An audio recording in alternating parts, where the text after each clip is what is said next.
Broadcasting live on YouTube, Facebook, and X.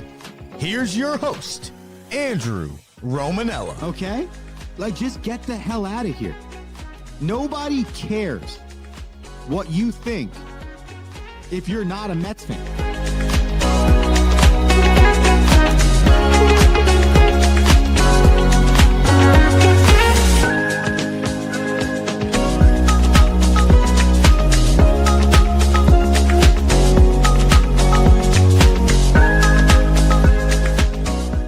What's going on, everybody? Welcome in to another edition of The Rome Show, broadcasting live on YouTube, Instagram, and and Twitter X. How's everybody doing today? It's a Tuesday, September 16th, 2025, and we are jacked up here on The Rome Show. A plethora of things to do, including breaking down not one, but two Monday Night Football games last night. We also have a special guest today. It's Tuesday, so we are back to the regular scheduled day for our friend Rocky Romanella. The Roundup coming at you in about 12 minutes. Rocky's got us straight off the Rome, I hear, that the people need to hear. I got you Tuesday, top stories, and so much more. The show broadcasts live on the Romanellas on YouTube. Make sure you hit subscribe to the YouTube channel, The Romanellas, so you can get every live Rome show on YouTube and all of our other content. Plus, we broadcast live on Instagram and Twitter X. So if you're joining us on either of those, we appreciate you on Instagram or Twitter X. It's The Rome Show 1. That's The Rome Show and the number 1. And then for all of our friends who love their Facebook, we are broadcasting live on Facebook as well. You can head over there and watch us live on Facebook. No excuse. Zero excuses. I had someone ask me this the other day, actually. They're like, Romo, man, I really want to listen to your show, but every time I go to start listening to your show and I turn the volume on or I turn the TV on or whatever they're watching, whatever medium, my kids come in, they're running around. It makes it a whole lot harder, and I really just want to watch your show. And I was like, hey, man, listen. If you can't watch the show live, or watching it on YouTube is a little bit more difficult for you, or Twitter X or Facebook, whatever, dude, the podcast. He's like, you have a podcast? I was like, it's the same thing. The Rome Show is the Rome Show podcast. You just got to search it. So if you are also faltering with your visual on the Rome Show, it's okay. You don't got to look at me. You can just listen. Go to the Rome Show podcast, wherever you get your podcast. And by the way, you can play that wherever. Bathroom, in the car, in a hidden closet somewhere where no one's with you so you can be alone. Whatever you want. The Rome Show podcast makes it easier. Let's go ahead and start this show off with some Tuesday top stories for the people.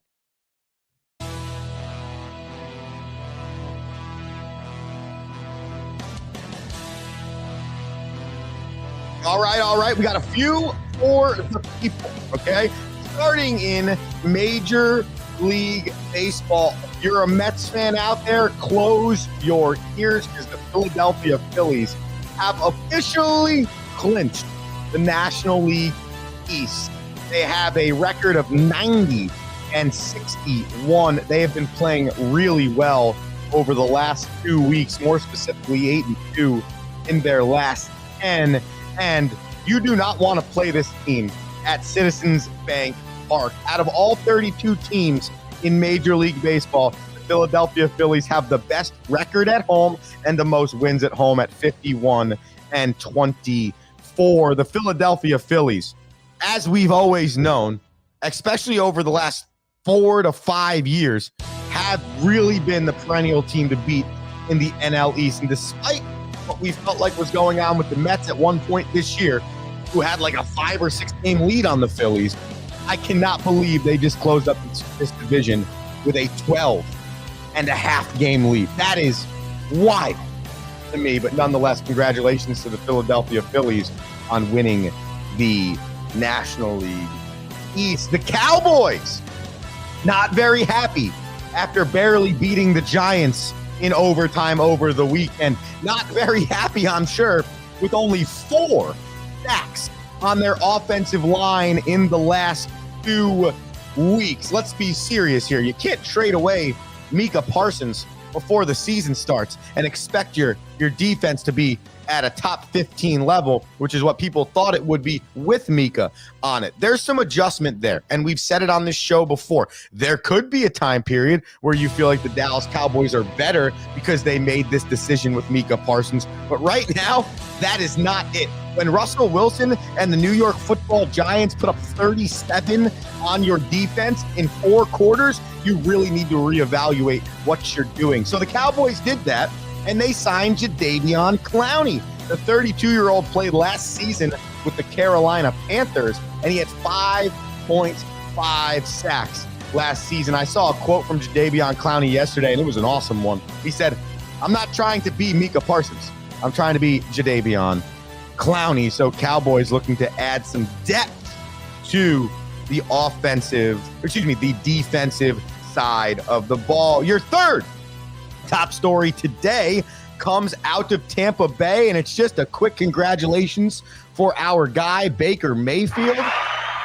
Baker Mayfield became the 5th quarterback all-time on the Buccaneers TD passing list when he threw his 74th and 75th touchdown pass last night. I want to put that into perspective really quickly. First off, kudos to Baker Mayfield, who was essentially crumpled up and thrown to the side after his Cleveland Browns career came to an end. He was traded to Carolina, didn't like him there. He goes to Los Angeles to back up Matthew Stafford, ends up playing a few games, and then he signs with Tampa Bay to compete with, yeah, you're about to hear this correctly, Kyle Trask, former Florida quarterback. That's who he signed 2.5 years ago to compete with. And now you flash forward, and not only Baker Mayfield, the starter for the Bucs, probably their quarterback for the next 5 to 10 years, essentially what the Browns wanted when they drafted him first overall. He's top 5. He's entering categories of greatness in their franchise.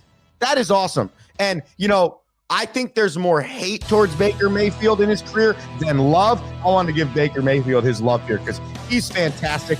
He's playing fantastic, and good for him. The Buccaneers improved to 2-0 last night. Finally, your top story, at least on a Tuesday, would be the quarterback situation in Minnesota. J.J. McCarthy is now out for the next 2 to 4 weeks with an ankle injury. This is difficult because not only did he miss the entirety of last season with a torn ACL, but Sam Darnold was your backup, and he made everybody forget that J.J. McCarthy was supposed to be the starter. Sam Darnold's not here no more. And now the backup for the Minnesota Vikings is Carson Wentz. And I don't know if anybody remembers Carson Wentz, but he's the opposite effect of this Baker Mayfield story. Drafted by the Eagles, was supposed to be their savior, ends up getting hurt. Nick Foles wins the Super Bowl, gets all the praise. Carson Wentz goes to Washington, not the savior there. He's been bouncing around. He's not a starter anymore. That's not good. And I'm sure to a man in that front office, Minnesota might wish that they had stuck with Sam Darnold over going with the rookie that no one had really any idea about, except for 5 weeks in the preseason. So tough situation for Minnesota from a team you thought could compete for a Super Bowl if that quarterback was there, to holy, you better hang on for the 2 to 4 weeks he's out, or you're facing a 1-4, 1-5 record, and your season is over. Those are your Tuesday top stories here on The Rome Show. You got a Tuesday top story, you can write it in. Go to youtube.com/the Romanellas, and you can comment live on the show. Or if you're listening on Instagram, you can comment live on the Instagram as well. We love your thoughts here on The Rome Show.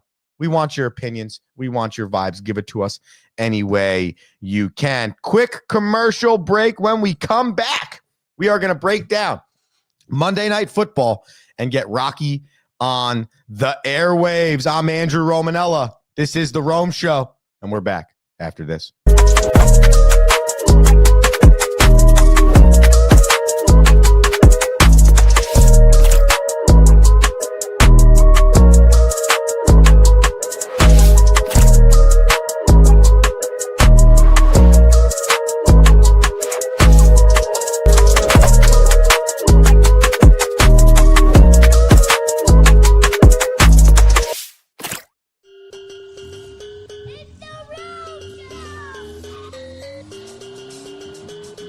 Yeah.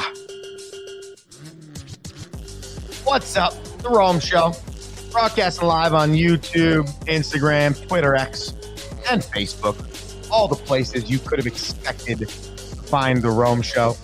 We're here on a Tuesday, September 16th, 2025. And we are about 60 seconds away from being joined by the one and only Rocky Romanella. Let's just slide through the National Football League really quickly. On a Monday night, we had two games last night.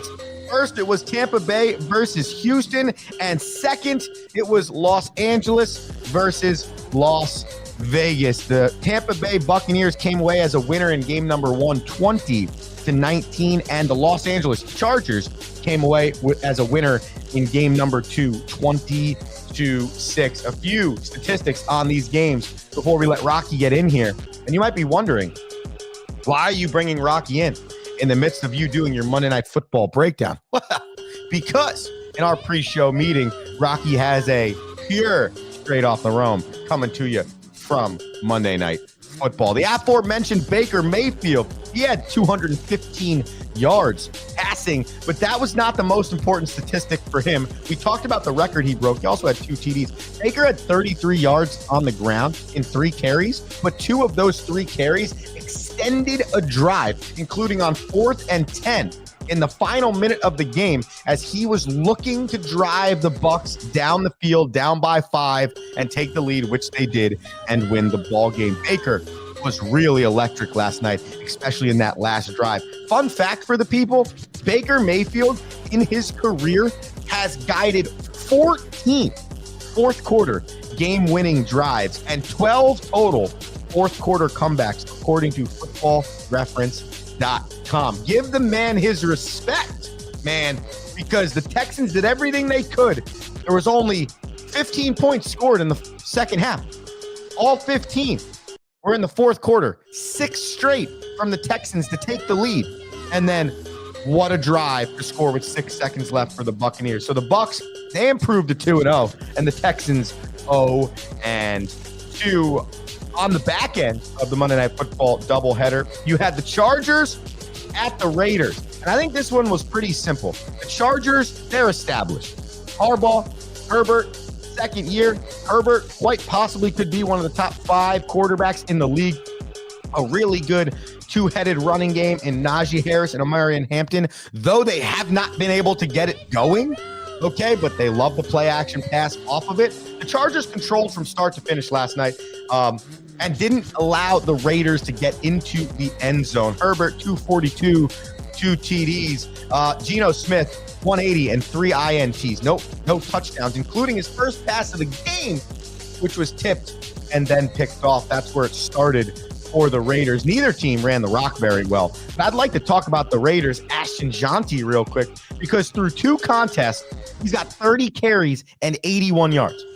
He's tied for 133rd in the National Football League with 2.7 yards per carry. So it goes to show you, it doesn't matter how good you are in college football. It doesn't even matter how good you are in the National Football League. Saquon Barkley, great example. Like, if you get to this league and the team around you is not going to help you be good at your position, it's probably going to be that you look worse than you really are. If you put Ashton Jeanty behind the Philadelphia Eagles offensive line right now, he's probably the best running back in the league, right? So that has a lot to do with it. But right now, neither team, the Raiders or the Chargers, are running the rock very well. The difference, though, is the Chargers defense is playing really, really well right now. In 2 contests, they've given up a total of 30 points. They've outscored their opponents by 17 points. That's the Chiefs and the Raiders, both technically on the road, because the Chiefs were in Sao Paulo, Brazil. That's your Monday Night Football recap here on the Rome Show. Friendly reminder, the Romanella's on YouTube and the Rome Show 1 on Instagram and Twitter X. You got to follow the show. It's super easy. Now it's time. Now, inside the glass, hockey with Rocky. What's going on, everybody? We're inside the lines, not inside the glass, because we're talking football. Inside the lines. I got to come up with a different sounder for each name of your segment. The hockey with Yeehaw. Rocky one, Rocky's Roundup, and inside the lines. Yeah, maybe like a country song for the roundup. Yeah, we'll get like a little banjo in the background or something like that. That's right. We'll rope some cattle. It'll be great. Before you go, why don't I just drop this line? I mean, if you feel like you want to see a little bit step up in the production value of the Rome show, you saw that commercial that we played before, just go ahead and reach out, sponsor that commercial, and we could have Rocky 7 different intros. We can get him a few different graphics too. I mean, heck, that'd be fantastic. But if you want to sponsor the Rome show and you want to be our commercial break sponsor, reach out to us on any of those platforms and we'll get it done. And Rocky will be the beneficiary. Go ahead. Hey man, what's up? Why are we playing football at 10 o'clock on a Monday night? What are we doing? What are we doing? This is awful. Who scheduled this game? For all of the marketing prowess that the NFL has, why not just wait till like Columbus Day when there's a federal Monday holiday? You play your East Coast game at 5 or 6, you play your West Coast game at 8:30 like normal, and like everyone watches. But I'm not staying up till 10:30 to watch Geno Smith. I couldn't hear your response. Let alone we're going to a 10 o'clock game. But there should never be a 10 o'clock game because why do we schedule 2 games on a Monday? Like, I just don't understand where was the need for it? You know what I'm saying? Like, when you're sitting in a production meeting and you're like, football starts week 1, but week 2, we'll go with 2 Monday Night Football games. I fell asleep in 10 minutes in. First of all, Geno Smith is starting for the Raiders. What am I going to watch this game for? Yeah, I agree.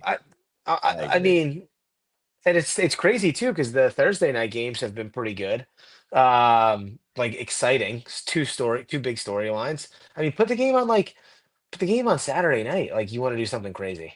Yeah, it just doesn't make any sense to me. I don't know. I don't see the purpose of it, Rock. Like there's a lot of things the NFL does. I see purpose to. I see purpose to them playing in Brazil. I see purpose to them when college football season ends, adhering that Saturday night. I see it. Yeah. I see purpose to Monday Night Football too. I Thursday Night Football. Yeah, still don't like it. Still don't like it. Yeah, I struggle with it. But so like I think that was when we were talking about it last night, and you said to me, "Are there really 2 Monday Night Football games on tonight?" I knew it, but it almost took me a second to be like, "Oh yeah, there are," and why? You know, so I know we all love football, but to me, after that Bucs game ended, Rocky, I'm good. Like that was a great football game. No, Baker for president. And I love Justin Herbert. So now this is now 2 weeks. I probably don't watch Justin Herbert because the one in Brazil and now this one, and you're like, dang, this is one of the best quarterbacks in the league. So I agree with you. I just think in my conclusion, I thought about this last night.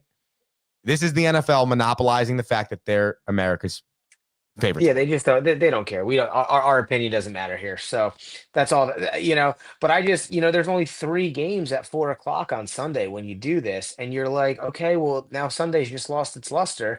Yeah. I had an Octo box for 4 hours, and now I'm just gonna watch one game. But and this is a greater conversation, just the National Football League, though, right? Like, think about how many times you've seen baseball, and you're like, are you really playing 1 o'clock on Tuesday? And it's like, yeah, but it's a getaway day. And it's like, it doesn't matter. Like, there's nobody in the stands. Unless it's at Wrigley Field, it doesn't count. It doesn't count, right? And but sports historically, Rocky, it's like these leagues, like they get above their britches. They're like, oh, let's be smarter than we really are. No. Your product's good enough. Just keep it the same. How about baseball? How about you go to 142 and give the guys a day off? Dude, I mean, you know what? We're gonna let's not open that can of worms. Let's not open that for the middle of the time. Yeah, we're in the middle of the summer and we're tired of baseball. What else you got for us today, Rock? Do you want me to do my roundup for other sports, or do you want me to stay in football here? I would love for you to close up shop on the National Football League, and then we'll finish with all the rest of your sports. All right. So I thought it was, dude. What a great week, but. I texted you in week 1. It's hard for me not to cheer for Baker. Heard you talk about him in the open, and not only what you said, but the last 2 years are his 2 best statistical seasons of his career. Last year being the best, most yards, most touchdowns, the least amount of interceptions, and there's something to be said about Baker being 2-0 and then the bottom of the league in yards. But also he's got 5 touchdown passes. So, right, and like he's just a winner. The guy wills his team to win. And you alluded to that moment that he had in Los Angeles with the Rams. Well, he brought himself back to like on a game-winning drive, and then he headbutted one of his linemen without a helmet on. I mean, the dude is the man. And I've got to say, when he returns to greatness at the commercial level, he's going to have a good season on the field. That's just how it goes. That's a great point. Do you remember those commercials when he was like State Farm and living in like Cleveland Browns Yeah, Stadium? but he just came back with another one. He's got another one. I can't remember who it's for. I saw it like 2 weeks ago. Now, does this not prove to you, though, Rocky, that oftentimes the book on these quarterbacks is not written in their first few years in the league? I mean, No, it's absolutely not. And if you, I mean, and like, by the way, like it's written, well, it goes both ways, right, right? It's both a redemption league, and it's also oh no, right? Like at this point, like Trevor Lawrence needs to get crushed. right, yeah, Like you're right, someone needs to say that he sucks right, because for whatever reason, no one will. yeah, yeah, Everyone's you are all right. And by the way, look at what you're doing to JJ McCarthy. You are Arch Manning and JJ McCarthy are the same person right now. yeah. It's kind of funny, right? Like there's all this hype around them. Everyone's like, no, we can get rid of all these quarterbacks that played before them because they're automatically going to be better than this guy. And it's like, dude, we got to get there first. And You aren't the Jets happy they signed Tyrod Taylor with the situation with Justin Fields? It's like, did Minnesota not think like that could happen again? But you're right. I'm not even go down that path either because we're on Baker. no. But you're right. It's a redemption league or it's wild. It's either one. But it's a redemption league, and it's no different than your draft status. And that is the organization matters. Because Baker went to Carolina, it didn't work out. He went to LA, it didn't work out. Then he found himself in Tampa Bay 2 years post Super Bowl, and it has been an absolutely perfect fit for him. Sam Darnold, absolute shambles in New York, goes to Minnesota, redemption year. They move on from him, and now he's 1-1. He seems to be like he's okay, but maybe that's not a good fit. He's going to need another redemption. Right. No, you're right. But think about this though, right? To your point, if I asked you right now, would you rather Russell Wilson or Sam Darnold? I think you would choose Sam Darnold right now. I choose Jameis over both of them. Well, right. But take Jameis out because clearly the Giants are not playing Jameis Winston. So he's out now of the that, conversation. but now that Cincinnati needs a quarterback, Minnesota needs a quarterback, and the Jets need a quarterback, and the way Russell just played last week, if you lose versus the Chiefs next week, why wouldn't you go move him on and go grab the best offensive line or a best piece possible that those teams are going to give you? I would trade Russell if I could. Yeah, that's what I'm saying. Yeah, I would. Stocks high, one bad throw. It's all right. It's Russell. We've lived with that his whole career. Stocks high. Sell. Stocks high. I got to imagine there's going to be a few teams because the other problem is like you look at the 49ers right now. Okay, well, Brock Purdy got paid $255 million. He's hurt, and Mac Jones looked better than him. Does that mean a team, when Brock Purdy comes back, calls about Mac Jones? And that just goes to show you, Rocky, how fragile the quarterback position is in the National Football League. I mean, it's that big of a difference. It's actually crazy. And gotta love that Russell Wilson and Daniel Jones are the two leaders in yards right now, which is just hilarious. So I found that statistic this morning. You want to hear it? Okay. Yeah, it's true. Oh, in the year 2025, Russell Wilson and Daniel Jones lead the National Football League in passing yards. Jared Goff has the highest completion percentage. Patrick Mahomes is leading the league in yards per rush. Javonte Williams has the most rushing TDs, and the Colts are undefeated with the league's best point differential. Is it really 2025? No, Peyton Manning's the starter in Indy. How great is that? When I went searching last night when you called me and you were like, did you see the Russell Wilson, Daniel Jones stat? I went searching and then I found this one. I was like, this is even better. This is fantastic. But I know.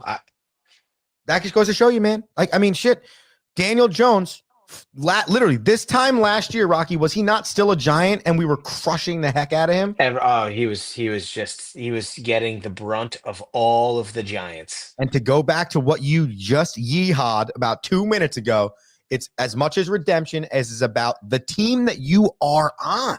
Like, yes. And it blows my mind that we don't draft this way. Like, what's our philosophy? Does that quarterback fit it? Well, everyone thinks he's the best quarterback in the draft. So who cares? Does he fit? Is he going to thrive here? Correct. Right? Like Josh Allen in Buffalo, thriving. Thrives. Yeah. Perfect fit. Lamar Jackson. Right? Like Baltimore. Perfect fit. Perfect fit in Baltimore. So it's interesting. Loved what I saw from the Giants on Sunday. Absolutely loved competing. Thank the Lord we were in a game. Heck yeah. That was fun. It was fun. It was a ton of fun. I love, you know what, the number one thing that gave me a little bit more confidence in the coaching staff was the increased usage of Cam Scattaboo. But like the decision to play him in the situations they did and then continue to go back to him.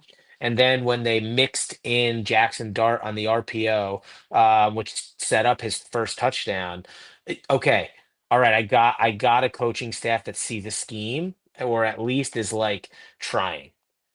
Now, if Shane Bowen can like be better on defense and actually use the absolute studs that we have all at the same time, yeah, you've got a chance, and you've got every piece kind of setting up so that Jackson Dart has a full team around him when he starts. I think that was the difference about this weekend's loss.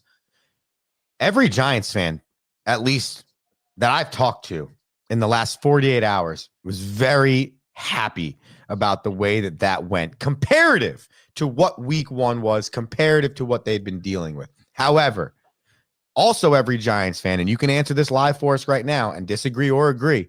Also, every Giants fan said, though, that their major disappointment was that if you were to say, hey, we're scoring 37 today, never once did you ever think you'd lose that game, because that's how good your defense is supposed to be. And that's the struggle right now with that game. And it's crazy because the individual players are looking really good. Kayvon Thibodeau looks good. Abdul Carter looks good. Cordell Flock looks good. Drew Phillips looks good. I mean, the players are playing, but they're not. I mean, listen, when Greg Olsen is in the booth, he's good, by the way. And he's like, why is the secondary giving up so much? This is the best kicker in the league. And 2 plays later, they run a 4-yard dive to get him in the middle of the field for a 65-yard field goal, knowing that he's in range. Yep. And the play before, you're sitting there like, why are you giving him? Like, right. If it's in the booth, how are you can't. How is it not on the field? Dude, you can't be giving it up. If the booth knows, you should know. Yeah, I couldn't agree more. And the booth can't coach better than you. No. That's why I think people hate or like Tony Romo in the booth, because I think they, as much as they don't want him to talk before plays, as much as they're like, I just wish you'd coach my team because he's right. If the booth can, right, because they're not playing Monday morning. It's not like you're sitting on Monday and you're listening to sports talk radio and everyone's telling you what should have happened. Yeah. Right? Like, F those guys. F off. You know? Right. Take a walk. We're just talking heads. When the booth is ahead of you, you got problems. Yeah, because you also, a lot of these guys are also in the booth calling the plays. But I agree with you. And I got problems. Yeah, I agree. And I think going into this week to close shop on the Giants, I think going into this week as a Giants fan, there's not a lot to be negative about, because this is just me. And you can tell me if I'm wrong, because you're a Giants fan, you're playing the Chiefs, Sunday Night Football, all that stuff. But like, I believe your defense is still going to be good. Like, I really do feel that. So it's like, I'm actually not even going into week 3 saying, can the defense be good as what I'm actually no, I'm still expecting that. Can the offense do the same thing again? Can the offense give me, I don't expect 37 every night either, but can the offense give me what they gave me similarly? Because then our defense will find a way. It's going to show up. Yeah, no doubt. And if there's anything I'm looking for, the biggest bad spot for the Giants on Sunday is the fact that Russell still cannot score touchdowns in the red zone. Yeah, it's weird. he can't score in the red zone. Like if And I was so the Chiefs, I would press. Like I would pseudo fake press. Like he wants to go long, right? So I'm going to play everyone within 15 yards of the line and then drop all the safeties back. And you're getting you dominated the first quarter. I mean, you should have been up 14-0. Yeah. You should have been up 14-0 after the first quarter. I mean, think about how many, like, I think it was 4 possessions that you result in a field goal when you're in the red zone. Yeah. That's a problem. Yeah. And that's the problem that's going to prevent the defense from really getting its due, because right at 52-37, right, you would have said, oh, we cushioned off, we gave the ball. But like when CeeDee Lamb is catching every pass thrown to him, yeah, we got a problem, people. it's like, dude, we got a problem. What are we trying to do? We're talking to Rocky Romanella here. It's Rocky's Roundup on a Tuesday, the Rome Show. Follow us on YouTube, the Romanella's Twitter X, as we call it on this show, Instagram and Facebook, all of the places. Leadership Library says he does not provide a threat to run, so no one worries about that, meaning Russell Wilson not providing a threat to run. It's a true story, which is why I'm hoping that in the red zone is where we're going to start seeing the mix in of Jameis and Jackson Dart to throw the defense off. Because if the result of the 2 plays I watched Jackson Dart play, and they were 2 RPOs. One was the Scattaboo who ran 25 yards to the 1, could have been a touchdown on that play, and the next was a 2nd and 1 that Jackson kept the ball, and if he didn't slip, would have been a first down. Yeah. So it gives you a dynamic option to run, which is obvious they need with especially with a deep ball threat that they have in both Wan'Dale Robinson and Malik Neighbors. So that is a fact. All right, Rocky. I love the Giants and all. What else you got for us today? The New York Metropolitans have 16 games remaining, and as you've ridden the roller coaster with me on the show every week, Romo Sapiens, I will sit here and tell you that the fact is they could go on a run all the way to the NLCS and the World Series. Oh, yeah. And they could also fall extremely flat on their face. And it is for that reason my confidence is not very high in the New York Mets. I couldn't agree more. I could see they're 1.5 games up on San Fran right now. I could see us talking next week about how they've been knocked out of the playoffs. I could also see us in a month and a half celebrating a World Series championship. Like, how? How is it that drastic? I just don't understand, And does that make you a juggernaut? I don't know. I don't know. And here's my question to you. Actually, it's more or less, I need you to make the same comment to the people that you made to me recently when you said, I don't understand. Our bullpen's better. Our offense is better. Dude. Our pitching staff's better. Whatever's better, but yet it's the exact same team as 12 years ago when I'm like, they could make a run or they could not make the playoffs. Like, I don't understand. Soto's an MVP this year. He's the MVP of the NL. It doesn't make any sense. It's like it's something in the water. You have a better youthful pitching in your system than you did when it was DeGrom, Syndergaard, and Wheeler. Yeah. And Steven Matz. Your youth pitching prospect, they're better than all of them. Yeah. He's what's his name's doing stuff that you haven't seen done in a long time. This McClain kid. There it is. Doesn't give up runs. Yeah. So it would be such a sad year. Listen, I don't think they're winning the World Series, Rock. I just think it would be sad if they didn't get at least one series win in the postseason. They went to NLCS last year. It's sad because you're a coach. Every coach understands this. At this point, every fan understands this, right? If you don't have good players, you've got no chance. Yeah. Right. It's very hard to put together a mediocre team that outplays individuals. It's very hard at this point in our day and age. Athletes are too good. Yeah. So now you've got a team collected of the players. You're like, yo, we're good. Yeah. And they're playing good. And it's like, why can't the team be good? Yeah. And who knows? Maybe you're right. We haven't talked a lot about the manager because last year in his first year, he had a good year, brought them to the NLCS. But I mean, 3 losing streaks of 6 games or more. That's not the sign of a good team or great managed team either. No, maybe this whole we're going to use 1 million pitchers isn't the way. Yeah, no, I couldn't agree with you more. All right, Rocky, final minute here. Finish up the roundup. What do you got for the people? Joe Gibbs Racing completes the sweep in race 3 of the Bristol Night Race. We have eliminated our first floor drivers. Wow. But Chase Briscoe, Denny Hamlin, and Christopher Bell, most recently this past Sunday, took the checkered flag in the first 3 races of the playoffs. The Hendricks cars are on their heels. Joe Gibbs Racing is feeling good, and we are at 12 racers remaining. And it seems as though you are at a preseason to regular season stint with these racers. Is the first round of the playoffs? Hey, were you too good at the beginning? Can you maintain this through the next 3 rounds? And then at like the Hendricks guys, like, are you doing a rope-a-dope? Like, were you just racing track position? Were you learning your car? Were you learning the difference, the nuances? No one knows, but we show up to New Hampshire this week and we will see round 2 of the NASCAR playoffs begin. Did I hear that Michael Jordan won that lawsuit, by the way, in the NASCAR thing? So I heard noise about the lawsuit. I thought that the injunction went against Bubba Wallace, not for him. So Okay. I heard the opposite, but I'll have to that was like a Twitter scroll. Yeah, That it's like wasn't necessarily an actual read. Right. Like it's wild though, because same for me, because you're in the midst of the playoffs right now. It's a really good race off, in my opinion. You talked about how Denny Hamlin's chasing his first championship. He's involved in that Michael Jordan ownership group at 2311 Racing. So I got to look at that. I got to find out more, but I know that there was something going on where like MJ was mad at them giving up the charters, or I don't know enough about how the number thing works in NASCAR, but it was very interesting to read a little bit on how NASCAR owns the number and they distribute it to the race group. Very wild stuff.